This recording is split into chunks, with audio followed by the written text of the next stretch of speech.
হযরত ওমর ফারুক একদিন ছোট্টবেলায় এবার শিশু সন্তান তার ছেলে এসে বলতেছে, ও আমার পিতা আমিরুল মুমিনিন, আমি আর কোরআন পড়তে যাব না, মাদ্রাসায় যাব না, কোরআন ক্লাস আমি করব না। আমিরুল মুমিনিন ওমর বললেন, কি ব্যাপার, কি হয়েছে ছোট বাবু, এমন কথা তুমি কেন বলো? ওমর ফারুক এই কথা বললেন। এবার সন্তানটা ডেকে বলতেছে, আব্বু রে, জামাটার দিকে তাকায় দেখো, এই জামার কত জায়গায় ছিদ্র।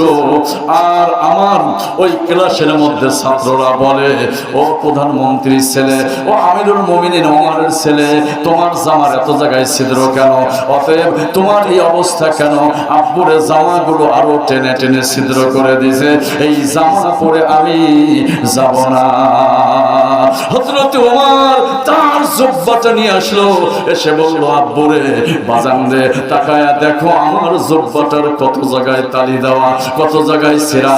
ও আব্বু, বাজান শুনে রাখো, তোমার এই ছিদ্র জামা আর আমার এই তালি দেওয়া জামা পরে আমি মন্ত্রণালয় চালাই, আমি বিচার বিভাগ চালাই। আব্বুরে, এইটা পরে যদি আমার আল্লাহ খুশি হয়, আমরা আর নিন্দুকের নিন্দার ভয় করব না। একটু জোরে বলা যাবে কি একবার মারহাবা? আমার ভাইরা, এই জন্য আজকে আমি আপনাদের খেদমতে বলতে চাই, আমরা বাবার শাসন দেখেছি, আমরা দাদার শাসন দেখেছি, আমরা স্বামীর শাসন দেখেছি, আমরা স্ত্রীর শাসন দেখেছি, আমরা কমিউনিজম দেখেছি, রাজতন্ত্র দেখেছি, আমরা সমাজতন্ত্র দেখেছি। আমার ভাইরা, খলিফা ওমরের মতো একটাবার আমরা সেই হীরা গুহা থেকে ছুটে আসা সেই কোরআন, সেই ওহীর শিক্ষা আমাদের সমাজে বাস্তবায়ন করার জন্য আমরা দীর্ঘ 16 বছর কথা বলেছি। আমাদের জবান থেকে আমরা এক ধাপ দূরে সরে যাই নাই। ও রামনগরের যুবকেরা, আমাদের এই সমাজে কোরআন প্রতিষ্ঠার জন্য প্রয়োজনে যদি আমাদের হাত দেওয়া লাগলে হাত দেব, পা দেওয়া লাগলে পা দেব, ফুটা ফুটা রক্ত দেওয়ার দরকার হলে আমরা দেব। বাংলার জমিনে আমরা কোরআনের রাজ কায়েম করার জন্য এক বিন্দু পিছপা হব না ইনশাআল্লাহ। ও মুসলমান, কথা বলেন ঠিক কিনা? আরেকটু জোরে বলেন, কথা ঠিক কিনা? সুতরাং আমরা সকলেই কোরআনের পক্ষে না বিপক্ষে? জোরে কথা ভাই, পক্ষে না বিপক্ষে? এবার একটা বাড়িতে আগুন লাগছে, কি ভাই মনে আছে না আপনাদের? বাড়িতে আগুন লাগছে, এবার বৃদ্ধা মহিলা এবার কাঠ যখন আগুনের মধ্যে দিয়ে দিল, এবার আগুনের পাওয়ার বাড়তে লাগলো। কিছুক্ষণ পরে এইবার যখন ওই জামাই বাড়ি যাচ্ছিল শ্বশুর, লেপ তোষক আর বালিশ নিয়ে এবার চিন্তা করলো, লেপ তোষক আর বালিশ এই লোকটার সহযোগিতা করা দরকার। এবার জামাই বাড়ি এগুলো দেওয়া যাবে, পরে আগুনের উপরে লেপ আর তোষক বালিশ চাপায়া দিছে। মুসলমান বলেন তো, আগুনের পাওয়ার কমবে না বাড়বে? এরা আমার সাথে কথা বলেন, জোরে বলেন, কমবে না বাড়বে?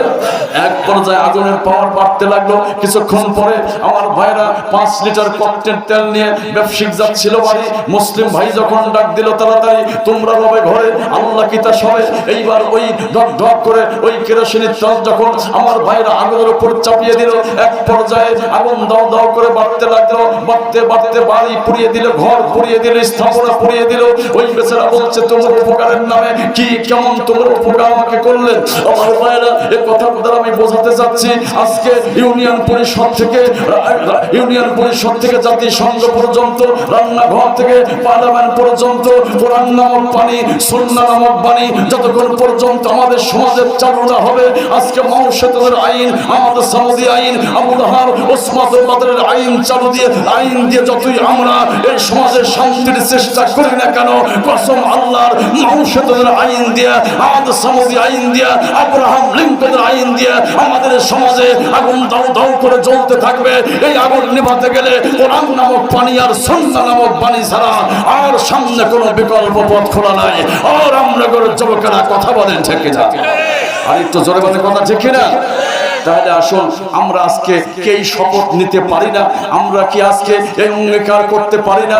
আমরা কি আজকে এই ওয়াদা করতে পারি না যে সব কিছু দেখা শেষ, আগামীতে আল কোরআনের বাংলাদেশ? ও মুসলমান, কথা বলেন ঠিক কিনা?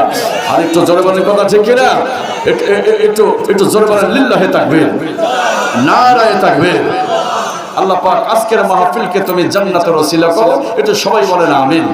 আমি ঘন্টা 2-2.5 ওয়াজ করলে আমার আলোচনার মোরালিটি হয়, কিন্তু কনক্লুশন হয়, কিন্তু আমার ভয় হচ্ছে যে মনে হয় আপনারা চলে যাবেন। কি আপনারা থাকবেন তো ভাই? আমি কি ঘন্টাখানেক বলবো নাকি ভাই? ওই যে দেখেন না মোল্লাগারে নিয়ে কিভাবে গান বাজছে, মোল্লারা নাকি বাড়ি বাড়ি খায়, মোল্লাগারে নিয়ে গান বাজছে।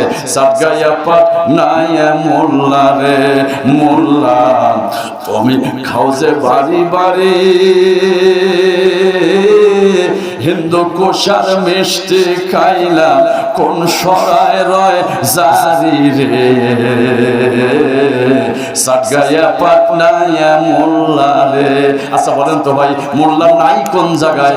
ধনে মোল্লা, খরনে মোল্লা, জানাজায় মোল্লা, কবরে মোল্লা, কাপড় ধোয়াবে মোল্লা, জবাই করবে মোল্লা, সন্তান জন্ম নিয়েছে আজান দিবে মোল্লা, বিয়ে পড়ানোতে মোল্লা, সব জায়গায় মোল্লা।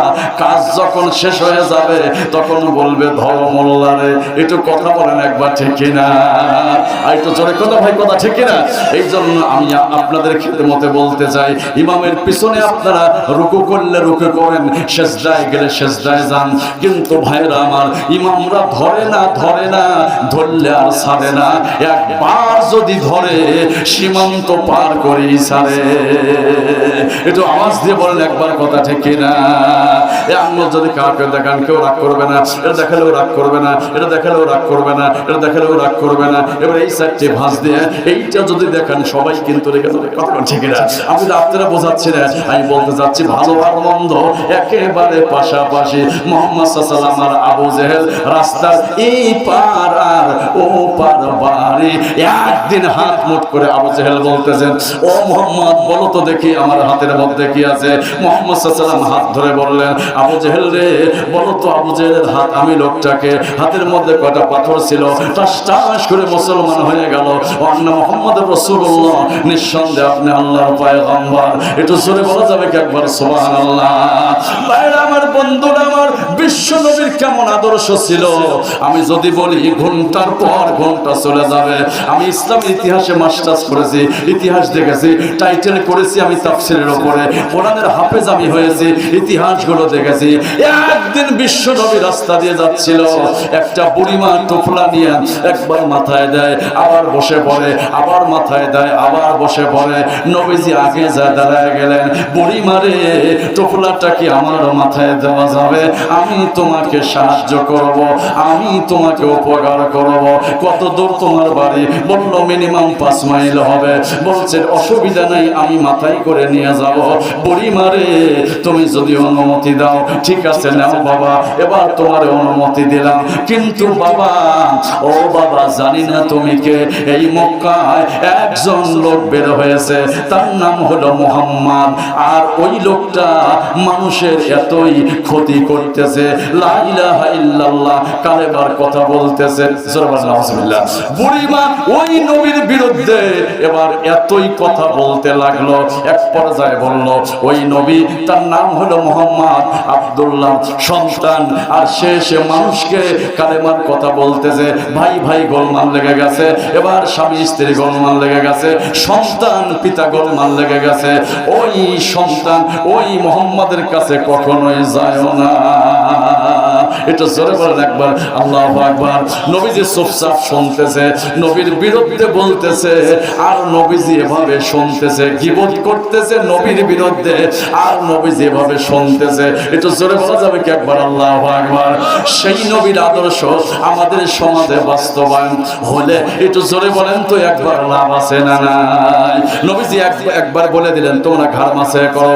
ইহুদিরা তাকায় দেখলো, মসজিদ সম্পর্কে দুই একটা কথা আমি বলবো। ইহুদিরা তাকায় দেখতেছে ব্যাপারটা কি, মুসলমানরা ঘাড় মাসে করে, কারণটা কি? এখন ইহুদিরা গবেষণা করে দেখে, যদিও ঘাড় মাসে করা এটা মুস্তাহাব, এটা নিয়ে মতভেদ আছে, তারপরেও বাজানরে এবার ইহুদিরা তাকায় দেখলো ঘাড় মাসে করে কেন। এখন দেখে ঘাড় মাসে করলে হরমোন, তো এখানে দুটো রোগ আছে, হরমোন তৈরি হয়, ঘাড় মাসে করলে হরমোন তৈরিতে সুবিধা হয়। এজন্য নবীজিদের 1000 বছর আগে বলে গেলেন, অথচ কোনোদিন নবীজি ইউনিভার্সিটিতে বিশ্ববিদ্যালয়ে পড়ে নাই। জোরে বলা যাবে কি একবার, আল্লাহু আকবার? আল্লাহু আকবার। এই যে হাতের আঙ্গুল কাটতেছে, এই হাতের আঙ্গুল কাটতে হবে, সুন্নাত হলো এই শাহাদাত আঙ্গুল দিয়ে শুরু করতে হবে। সুন্নাত হলো এই আঙ্গুল থেকে প্রতিদিন শুক্রবারে জুমার আগে এই আঙ্গুল আপনাকে কাটতে হবে, এটা হলো সুন্নাত। প্রতিদিন শুক্রবার জুমার আগে এই আঙ্গুল থেকে শুরু করতে হবে, এভাবে ধারাবাহিকভাবে আসতে হবে, এভাবে এসে সর্বশেষে এই বৃদ্ধাঙ্গুলি কাটতে হবে। এটাই হলো সুন্নাত। পায়ের হিসাবটাও তাই, পায়ের কনিষ্ঠ আঙ্গুল থেকে শুরু করে ধারাবাহিকভাবে বাম পায়ের কনিষ্ঠ আঙ্গুলে যেতে হবে। এইভাবে একজন জাপানের অমুসলিম আঙ্গুল কাটা দেখার সাথে সাথে মুসলমানদের এই সুন্নাত দেখার সঙ্গে সঙ্গে বাজানরে ওই জাপানের অমুসলিম মুসলমান হয়ে গেছে। একটু জোরে বলা যাবে কি একবার আল্লাহু আকবার? জোরে কোন ভাই একবার আল্লাহু আকবার। পায়ের গোড়ালির নিচে কাপড়, টাকনুর নিচে কাপড় পরা নিষিদ্ধ এবং হারাম। গোড়ালির উপরে কাপড় পরলে বিজ্ঞান প্রমাণ করে দেখেছে গোড়ালি ফাঁকা রাখলে ওখানে হরমোন তৈরিতে সুবিধা হয়। এটা জোরে কোন ভাই একবার আল্লাহু আকবার। এই যে ঘোড়া, আমার ভাইরা পৃথিবীতে এমন একটা প্রাণী আছে, আমি যদি বিজ্ঞানের উপর ওয়াজ করি আমার ভাইরা, যে করোনা, ক র দন্তন্য করোনা, কতে হলো কোরআন, রতে হলো রমজানের রোজা, আর দন্ত নতে হলো নামাজ। সুবহানাল্লাহ কবেন না? এই যে করোনা, ক র দন্তন্য করোনা, এই যে করোনা আসছিল কেবল আমাদের মুখে মাস্ক লাগায় দিচ্ছে। আচ্ছা বলেন তো ভাই, আল্লাহ কি এইটা পারে না যে ঘাড় আর ঠ্যাং একসাথে বাঁধিয়ে রাখা লাগবে তবে তোমাদের রোগ সারবে? বলেন তো ভাই, এই ক্ষমতা, এরকম রোগ কি আল্লাহ দিতে পারে কি পারে না? এ কথা কয় জোরে কেন ভাই, পারে কি পারে না?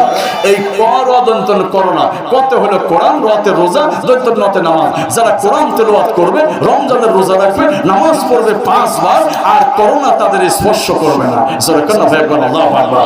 এই যে ভালোবাসা, এই 4টি অক্ষর দিয়ে হয় ভালোবাসা। মতে হলো ভয়, লতে হলো লজ্জা, দন্ত সতে সাহস, আর বতে হলো বিবেক। এই 4টি অক্ষর দিয়ে হয় ভালোবাসা।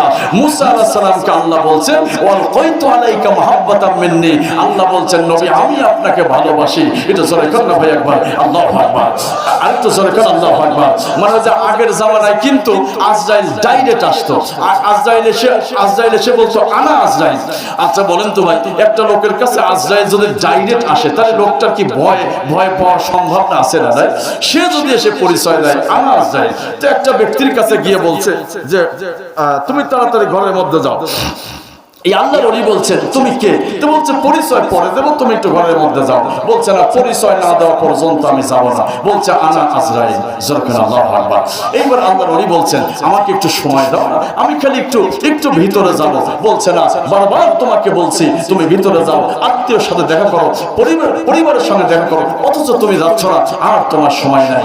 এইবার উনি বলছেন যে ও আজরাইল, আমি এবার আত্মীয়র সাথে দেখা করবো না। তুমি যখনই বলছো আমি আজরাইল, সঙ্গে সঙ্গে আমার ওযু ছুটে গেছে। আমার ভাইরা, তাই একটা ওলির যদি এই অবস্থা হতে পারে, তাই বলুন তো বাজান, আমাদের ওই আজরাইল আসার আগে রেডি হওয়ার দরকার আছে না নাই? জোরখানা ভাই আছে না নাই? এক পর্যায়ে একটা ঘরে আজরাইল যায় হাজির। এইবার ওই ব্যক্তি বলছে কে? বলছে আমি আনা আজরাইল। সঙ্গে সঙ্গে এমন একটা চল লাগায় দিছে, বুখারীর বর্ণনা। কেন আজরাইল আর ডাইরেক্ট আসে না? এবার এমন এক চল লাগায় দিছে, চোখ কানা হয়ে গেছে। ওই ব্যক্তি, যেই ব্যক্তি হলেন মুসা কালিমুল্লাহ। এটা জোরখানা ভাই আল্লাহু আকবার। বুখারীর বর্ণনা, মুসা আলাইহিস সালাম এমন এক চল লাগায় দিছে, আজরাইলের সাথে সাথে চোখ কানা হয়ে গেছে। আজরাইল আসমানে যায়, বলে আল্লাহ চাকরি বাকরি রিজাইন দিয়ে দেব। আল্লাহ বলেন কেন, কি হয়েছে, কি সমস্যা বলো দেখি। বলে আল্লাহ তোমার নবী এমন সব লাগায় দিছে আমার চোখ কানা হয়ে গেছে। আল্লাহ বলেন কেন, তুমি কি সালাম কালাম দাও নাই? আল্লাহ এই কামটা ভুলে গেছি। সুবহানাল্লাহ। আচ্ছা বলেন তো ভাই, প্রথমে সালাম দিলে লাভ আছে না নাই? প্রথমে সালাম দিলে, অথচ আজকে আমাদের দেশে সালাম নিয়ে গান বেঁধেছে একজন শিল্পী। আসসালামু আলাইকুম, খবর কি বিয়াই? অবজেকশন না থাকলে দুইখান কথা কবের চাই, আপত্তি না থাকলে দুইখান কথা কবের চাই। দয়াল বাবা কলা খাবা, গাছ লাগায়া খাও, অন্যের কলা দেখা কেন মিটমিটায়া সব বাবারে? কথা বলেন একবার ঠিক কিনা? বাবা আমার এতই গুণী মুতে হালায় লয় না পানি, খালি করে টানাটানি পর্দার ভিতর বাবারে, খালি করে টানাটানি পর্দার ভিতর, ফেরেশতারা উইকেট মারবে কবরের ভিতর। জোরে বলা যাবে কি একবার নাউজুবিল্লাহ। এরা বলে নামাজ নাই, রোজা নাই, হজ নাই, যাকাত নাই, আয়না বসাইয়া দেব কলবের ভিতরে, কলবের মধ্যে আয়না বসালে না করে নামাজ লাগে না, রোজা লাগে না, হজ লাগে না। অথচ 5টা প্রশ্নের জবাব না দেওয়া পর্যন্ত বান্দা কিয়ামতে পা তুলতে পারবে না। প্রথম নাম্বার হলো জীবন কিভাবে কাটিয়েছো, যৌবন কিভাবে কাটিয়েছো, নামাজ তুমি ঠিক মতো পড়েছো কিনা। যে মিজানের পাল্লা ওজন হবে, তাফসিরে মাযহারি খুলে দেখেন আল্লামা কাজী সানাউল্লাহ পানিপতি রহমাতুল্লাহ আলাইহি বর্ণনা করেছেন, আল্লামা জারুল্লাহ জামাখশরী রহমাতুল্লাহ আলাইহি, আল্লামা ইবনে কাসির, আল্লামা মুহাম্মদ আলী আশ-শাবুনী রহমাতুল্লাহ আলাইহি বর্ণনা। আপনি তাদের কিতাবগুলো খুলে দেখেন বন্ধুরা আমার, ভাইয়েরা আমার, ওই মিজানের পাল্লা হবে আকাশ এবং জমিনের মতো বড়, কিন্তু যারা মুমিন হবে, মুত্তাকি হবে, একটা সুখবর হলো, আনন্দের খবর হলো, মুমিন মুত্তাকি যারা হবে এদের বিচার করা হবে না, এরা বিনা হিসাবে আল্লাহর জান্নাতে চলে যাবে। সুবহানাল্লাহ জোরে কোন। তাহলে ওই জান্নাত আমরা চাই কি চাই না? এর জোরে কোন ভাই, চাই কি চাই না? তো এইবার আমার ভাইরা, দিনদার ইমানদাররা, একটা মহিলা বলতেছে আজকাল আজরাইলও ঘুষ খায়। কি ভাই, বিপাক পত্রিকায় নাকি এরকম পাইছেন নাকি যে আজরাইলও ঘুষ খায়, মানে মহিলার সাথে স্বামীর গোলমাল হয়েছে। এবার ওই মহিলা গাছের গোড়ায় যা কাঁদতেছে, আল্লাহ এখনই আজরাইল পাঠায় দাও, আমি এখনই মরে যাব, এখনই আমি আজরাইল পাঠায় দাও, দুনিয়ার স্বাদ খাওয়া হয়ে গেছে। এখন গাছের মাথায় একটা চোর বসে আছে। চোর চিন্তা করলো দীর্ঘ বছর এবার চুরিও হয় না, কামাইও হয় না, যেহেতু মহিলা আজরাইল চাচ্ছে, দেখি তো আজকে আজরাইল সাজা যায় কিনা। চোর নামক আজরাইল মহিলা বাড়ির যা গভীর রাতে ঘুমায় পড়ছে, চোর নামক আজরাইল যা এইবার দরজা নক করতেছে। মহিলা বলছে কে তুমি? বলে আমি হলাম আজরাইল। ও বেটা আজরাইল, এত রাতে তুমি কি জানলে? তো বললে কেন, তোমার কি মনে নাই, তোমার কি মনে নাই দুপুর বেলায় মৃত্যু চাইছিলে, এই কেবলই প্রথম আসমানে মিটিং সিটিং হয়ে পাশ হলো, আল্লাহ এখনই আমারে গভীর রাতে পাঠায় দিল, তাড়াতাড়ি দরজা খোলো, দরজা ভেঙে ঘরের মধ্যে চলে যাবো। জোর বলে নাউজুবিল্লাহ। মহিলা বলল বেটা আজরাইল, রাগ বাক্য না কইছিলাম সে দুপুরকার কথা, আমি তো মরতে চাই না, এবারকার মতন ফিরে যাও। একটা গজল আছে না ভাই, এবারকার মতন ফিরে যাও রে আজরাইল, মিনতি করিয়া কই তোমারে। আচ্ছা বলুন তো বাজার, আজরাইল যদি কারোর দরজায় আসে ফেরার কি কোনো সিস্টেম আছে? এই জোর কেন ভাই, আছে নাকি? কিন্তু বাজারে একটা লোকের কাছ থেকে আজরাইল ফিরছিল, তার নাম হলো হযরতে মূসা কালিমুল্লাহ। একটু জোরে বলা যাবে কি একবার আল্লাহু আকবার। ছোট্ট শিশু এই মূসা, আমার ভাইরা, আল্লাহ বললেন মাকে তুমি তাড়াতাড়ি একটা বাক্স তৈরি করো, সিন্দুক বানাও, আর সাগরে তুমি তারে ভাসায় দাও। তাফসিরে এসেছে ওই সাগরের ঢেউ সোমা দিতে দিতে ফিরআউনের ঘাটে নিয়ে গেল। একটু জোরে বলেন একবার আল্লাহু আকবার। ফিরআউনের বাড়িতে আল্লাহ সুকৌশলে এবার আসিয়া উঠায়া নিল। বাক্সের মধ্যে কে আছে? তাফসীরে কিতাবে এসেছে কেউ খোলে না, গোয়েন্দা আসলো, প্রশাসন আসলো, ভয় করে খোলে না এই বাক্সের মধ্যে কোনো বোমা আছে, কত বড় শক্ত অস্ত্র আছে। এবার কান লাগায় দেখে, ট্যা ট্যা করে কাঁদতেছে। এবার দেখে একটা শিশু সন্তান, বাজারে বাক্স খুলে দেখে মানব সন্তান এত সুন্দর হতে পারে। এবার আসিয়া কোলে নিয়ে বলল, এরে আমি নিজের সন্তান হিসাবে গ্রহণ করব। ও আসিয়া ফিরআউন ডেকে বলে, এই সেই মূসা। এটা সরকার একবার আল্লাহু আকবার। যেই জ্যোতিষীরা বলেছিল মূসা নামে একজন ব্যক্তি আসবে আর ও এসে রাজত্ব করে নেবে, ও আসিয়া এই সেই মূসা। এবার আসিয়া বলতেছে, মূসা মূসা করে তুমি প্রতি বছরে হাজার হাজার সন্তানরে মেরে দিলে, সবাই এটা যদি মূসা ভাবো আর এটা যদি তুমি হত্যা করো, ও ফিরআউন জানা রাখো এনএসআই কিন্তু তোমার নাই, ওই প্রশাসনের আর্মি কিন্তু তোমার নাই, ডিএসপি কিন্তু আমার এক অংশ আছে, এনএসআই আমার আছে, প্রশাসন আমার আছে। তুমি যদি এর হত্যা করো, আমি কিন্তু প্রশাসনের মধ্যে গোলমাল লাগায় দেব। একটু জোরে বলেন না ভাই একবার আল্লাহু আকবার। বর্তমান ভারতের আপনার সাবেক অর্থমন্ত্রী ছিল, তার নাম ছিল এস.কে. পাল। এটা জোরাকান কি নাম ছিল? এক কথা কয় না, এটা কি আমি কি দোয়া করে দেবো নাকি ভাই? আপনাকে খুব বিরক্ত হচ্ছেন নাকি ভাই? আর কি আধা ঘন্টা খানেক বলবো নাকি? আলহামদুলিল্লাহ, এটা জোরাকান একবার আলহামদুলিল্লাহ। ভারতের ওই সাবেক অর্থমন্ত্রীর নাম ছিল এস.কে. পাল। আর আমাদের দেশের অর্থমন্ত্রী, সাবেক অর্থমন্ত্রীর নাম ছিল আবুল মাল। এটা জোরাকান আবুল কথা কয় না, এটা জোরে কেন ভাই? আবুল। তাহলে ওই এস.কে. পাল আর আবুল মাল, আমরা গোটা বাংলাদেশের প্রায় 50, 52, 53, 54টা জেলা আমার ভাইরা মাহফিল করতেছে। কোথায় নড়াইল, কোথায় যশোর, কোথায় ঢাকা, কোথায় আমার ভাইরা বিভিন্ন জায়গাতে। এবার ইন্ডিয়াতে আপনার ওই 24 বরগুনা থেকে টেলিফোন করছে, ওরা বলছে হুজুর নরম নরম কথা বলেন, একটু শক্ত শক্ত না বলে একটু নরম নরম কথা বলেন। ভাইরা আমার, বন্ধুরা আমার, গোটা দেশ ঘুরে আমরা দেখেছি এই পাল আর মাল দিয়ে এই সমাজে, এই রাষ্ট্রে শান্তি হবে না। শান্তি যদি আমরা পেতে চাই, আসতে হবে কোরআন নামক সংবিধানের কাছে, আর ওমরের মতো নেতার কাছে, আলীর মতো মুজাহিদের কাছে। ও মুসলমান, আওয়াজ দিয়ে বলেন কথা ঠিক কিনা? আর একটু জোরে কোন কথা ঠিক কিনা? আজকে লক্ষ্য করে দেখেন, আমি কোন রাজনৈতিক বলবো না, দুঃখের সাথে বলবো, আজকে জনগণ আমার ভাইরা 10 টাকার চাউলের গাড়ির পিছনে পিছনে আজকে দৌড়াচ্ছে। আমার বন্ধুগণ, আজকে 100 টাকার 200 টাকার জন্য নারীরা তাদের ইজ্জত বিক্রি করছেন। আজকে শিশুগুলো কম্বলের অভাবে স্টেশনে মারা যাচ্ছে। অথচ আমার ভাইরা আজকে মন্ত্রী মিনিস্টাররা, দুঃখজনক হলেও সত্য, তারা আজকে কলমের খোঁচায় কোটি কোটি টাকা বিদেশে পাচার করছে। বস্তা বস্তা টাকা পাচার করে বেগম পাড়ায় বাড়ি হচ্ছে, ইউরোপে বাড়ি হচ্ছে, আমেরিকায় বাড়ি হচ্ছে। অথচ আজকে আমাদের জনগণ খেটে তারা আজকে আমার ভাইরা অত্যন্ত দুঃখের কষ্টে তারা জীবন যাপন করছে। আমি ডক্টর ইউনূসকে বলবো যে আপনি ভয় পাবেন না, 18 কোটি মানুষ আপনার পাশে আছে। একটা দুর্নীতির বিচার যদি বাংলার জমিনে হতো, হাইকোর্টের সামনে যদি এই বিচার করে, যদি লক্ষাধিক লোকের সামনে যদি এই বিচার করা হতো, ও মুসলমানেরা, একটা দুর্নীতির বিচার হলে আমার ভাইয়েরা টেকনাফ থেকে তেতুলিয়া, রূপসা থেকে পাটুরিয়া, একটা বিচার যদি করা যেত, তাহলে একটা দুর্নীতি খুঁজে পাওয়া যেত না। ও মুসলমান, আওয়াজ দিয়ে বলেন কথা ঠিক কিনা?